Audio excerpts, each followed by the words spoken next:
India European union സ്വതന്ത്ര വ്യാപാര കരാർ യാഥാർത്ഥ്യമായെന്ന് പ്രധാനമന്ത്രി നരേന്ദ്രമോദി. ജനങ്ങളെല്ലാം ഈ കരാറിനെ എല്ലാ ഇടപാടുകളുടെയും മാതാവ് എന്ന് വിശേഷിപ്പിക്കുന്നു.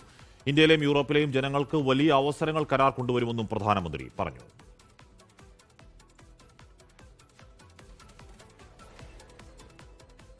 അച്യുതൻ വിവരങ്ങൾ ചേർന്നു. അച്യുതൻ, അതിനിടയിൽ അമേരിക്കയുടെ വിമർശനമുണ്ട്. ഇന്ത്യയുമായി കരാറിലെത്തുന്നതോടെ യുദ്ധത്തിന് ധനസഹായം നൽകുന്നു എന്നൊക്കെയുള്ള വിമർശനം അമേരിക്ക ഉയർത്തുന്നുമുണ്ട്. ഈ കരാറിന്റെ പ്രധാനപ്പെട്ട ഇടപാടുകളുടെ അല്ലെങ്കിൽ കരാറുകളുടെ മാതാവ് എന്ന് വിളിക്കത്തക്ക സവിശേഷതകൾ എന്തൊക്കെയാണ് അച്യുതൻ?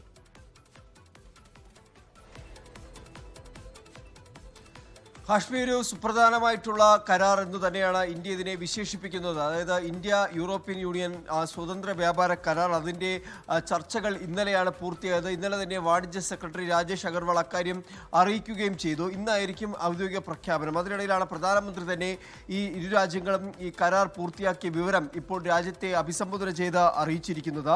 ഇതിനെ ജനങ്ങൾ വിശേഷിപ്പിക്കുന്നത് ഈ സ്വതന്ത്ര വ്യാപാര കരാറിനെ എല്ലാ ഇടപാടുകളുടെയും മാതാവ് എന്നൊരു വിശേഷണമാണ് ജനങ്ങൾ നൽകുന്നത് എന്ന് പ്രധാനമന്ത്രി പറയുന്നു.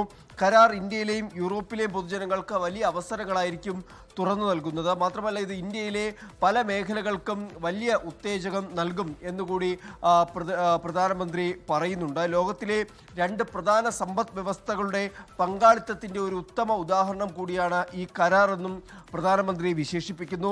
ജനാധിപത്യത്തോടും നിയമവാഴ്ചയോടുമുള്ള ഇരു രാജ്യങ്ങളുടെയും പ്രതിബദ്ധതയെ ഈ കരാർ ശക്തിപ്പെടുത്തുന്നു എന്നും അടയാളപ്പെടുത്തുകയാണ് പ്രധാനമന്ത്രി. ഈ കരാർ ആഗോള GDP-യുടെ 25%, ആഗോള വ്യാപാരത്തിൻ്റെ 1/3 ഉൾക്കൊള്ളുന്നു എന്നൊരു പ്രാധാന്യം ഈ കരാറിനുണ്ട് എന്നും പ്രധാനമന്ത്രി പറയുന്നുണ്ട്.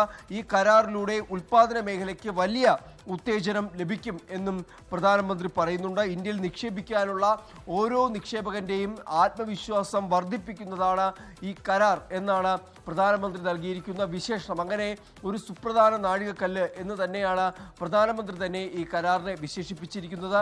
എന്തായാലും ഇന്ന് ചേരുന്ന ഉച്ചകോടിയിലായിരിക്കും ഇതിൻ്റെ ഒരു പ്രഖ്യാപനം എത്തുക. ഇനി അവശേഷിക്കുന്നത് ഈ കരാറുമായി ബന്ധപ്പെട്ടിട്ടുള്ള നിയമവശങ്ങളാണ്. ആ നിയമവശങ്ങൾ, അതിൻ്റെ നടപടിക്രമങ്ങൾ അത് പൂർത്തിയാക്കാൻ 6 മാസത്തെ സമയമെടുക്കും.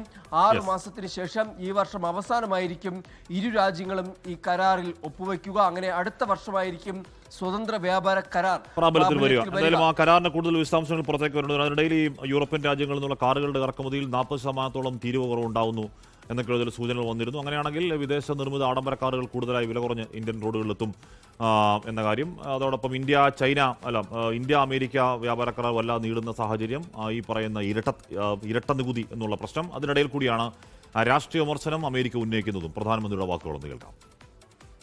भारत और यूरोपियन यूनियन के बीच एक बहुत बड़ा एग्रीमेंट हुआ है. दुनिया में लोग इसकी चर्चा मदर ऑफ ऑल डील्स के रूप में कर रहे हैं. ये समझौता भारत के 140 करोड़ लोगों और यूरोपीय देशों के करोड़ों लोगों के लिए बहुत बड़े अवसर लेकर आया है. ये दुनिया की 2 बड़ी इकोनॉमीज के बीच तालमेल का एक शानदार उदाहरण बना है. ये समझौता ग्लोबल GDP के करीब 25% और ग्लोबल ट्रेड के करीब 1/3 हिस्से को रिप्रेजेंट करता है. ലോകത്തെവിടെയായാലും ഏത് സമയത്തും 24 വാർത്തകളും ഓഗ്മെന്റഡ് റിയാലിറ്റി പാക്കേജുകളും എക്സ്പ്ലെയിനറുകളും വിശദമായി കാണാൻ ഞങ്ങളുടെ YouTube ചാനൽ നിങ്ങൾക്ക് സബ്സ്ക്രൈബ് ചെയ്യാം.